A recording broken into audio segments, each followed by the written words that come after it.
y se enojó mucho, mucho, mucho.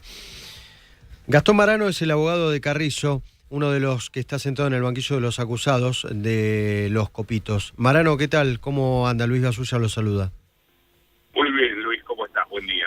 Bueno, sé que está ocupado, que está en la ruta, vamos a tratar de conversar rápidamente con usted, porque además las comunicaciones suelen ser malas.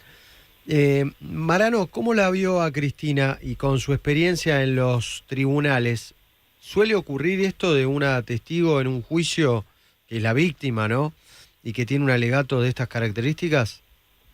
No, por supuesto que no es frecuente, tampoco ha sido un testigo frecuente en ningún sentido.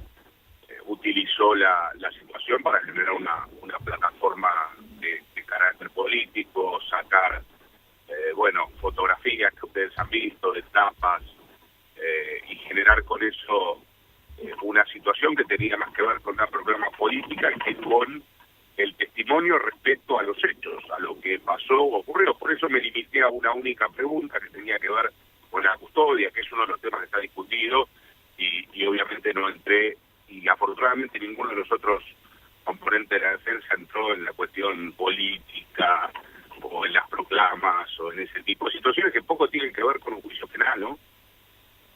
¿Y se la contestó la pregunta de los custodios? No, lamentablemente, me contestó que no estaba al tanto de la cantidad de custodios que tiene actualmente. Yo le pregunté en concreto si había aumentado esa cantidad o decrecido a partir del atentado, que es un elemento importante para evaluar si la conducta de la custodia había sido buena o no. Entonces, si fue cambiada después, y ella alegó no estar al tanto de la cantidad de custodios que tiene actualmente, con lo cual me he quedado con sabor un poco de respuesta, ¿no? Usted, su defendido, perdón si es ridícula la pregunta, pero se la tengo que hacer. ¿Su defendido tenía relación con el fiscal Luciani, con Macri, con Milei, con Patricia Bullrich o con la CIA? No, mi defendido a duras penas tenía relación con una máquina de hacer copo de azúcar con la que se ganaba la vida. No, nadie está más lejos de tener contactos de esa categoría que Gabriel Carrizo. Estamos hablando de una persona en los estratos más bajos de la sociedad, 20 y pico de años, prácticamente lo único que ha vivido han sido los gobiernos de este siglo, y te aseguro que con ninguno tenía contacto, ni por foto tenía contacto con esos personajes. Es alguien cuyos contactos cotidianos eran otros vendedores ambulantes. Es obviamente de ese modo. Por eso te decía que gran parte de lo que se habló, disfrazado de testimonio, nada tuvo que ver con determinar las características de este atentado, quién participó del mismo y cuál es la atribución penal que corresponde en cada caso. Nos hemos sentado a mirar una programa política por gran parte del testimonio, ¿no? Doctor, ayer Cristina Fernández de Kirchner decía que la justicia investigó a los autores materiales, pero nunca a los autores intelectuales ni financieros. Usted, desde su lugar, justamente teniendo en cuenta quién está defendiendo, ¿qué opina de esta mirada? Sí, he escuchado muy bajo la pregunta, espero estar contestándote bien. Entiendo que me referías a lo que dijo la testigo en torno a que solo se investigan los autores materiales, no así, por ejemplo, quienes han financiado el atentado. Correcto, exactamente. Sí, exacto.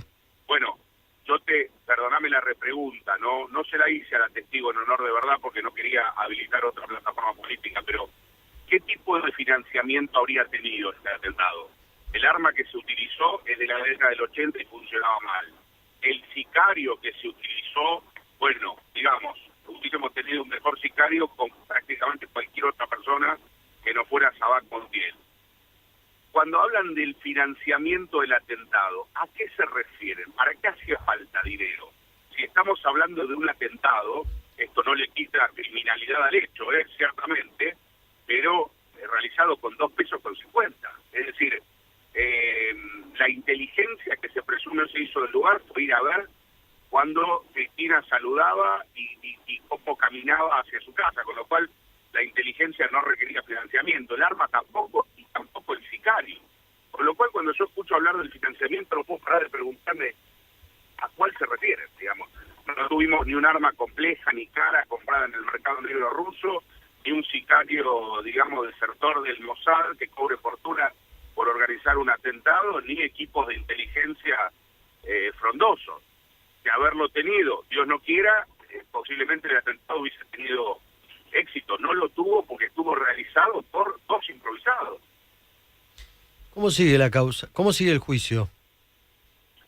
Bueno, hay llamados a juicio unos 350 testigos, han depuesto unos 25, 30, con lo cual lo que resta es escuchar a los otros testigos.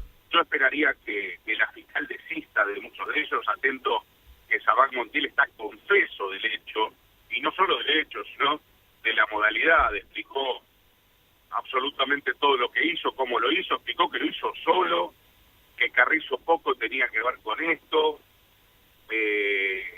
por decir nada tenía que ver con el atentado, sí con la tarea que él tenía como vendedor, con lo cual esperaría que la fiscal desista de los testigos que vienen a hablar de lo que ocurrió en ese momento, pues ya lo conocemos, está en filmaciones y lo reconoció incluso el imputado. Pero lo que resta será interrogar testigos, sean 200 más, 150 más, 100, dependiendo de lo que la fiscalía esté de acuerdo en desistir, ¿no?